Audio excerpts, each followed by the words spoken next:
Not just that, but an AI that's attached to quantum computing.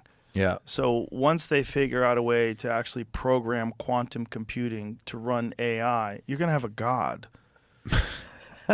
It's fucked up. I mean, you're going to have a god. Yeah. I mean, Yeah. Mark Andreessen, and I've said this before, I apologize, but Mark Andreessen had a quote about an equation that quantum computing was able to solve, that if you took the entire universe, every molecule, every atom in the universe, and you converted that into a supercomputer, the entire universe would die of heat death before it could solve this problem. And quantum computing solved it in minutes. Wow. And the only thing that makes sense to them is that quantum computing is somehow or another tapping into the multiverse.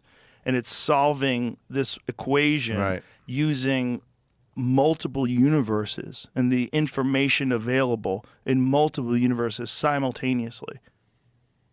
What? I know, it's hard to even like track. Yeah, and this is just the version of it that we have in 2025. Right, that we have right now. And so this is an actual thing that's happened. And so most people aren't even aware what quantum computing means. So once this becomes not just one of these, but hundreds of these, and then they're scalable and they're attached to nuclear reactors, which is what they're proposing. They're going to have their own nuclear reactors, multiple nuclear reactors as power sources, because these things require insane amounts of power to run. Then the quantum computing, once it becomes sentient, is going to develop a much better version of itself. Of course. And that's going to scale up, and it's going to like... But you know what we're always going to need? Plumbing. Carpentry.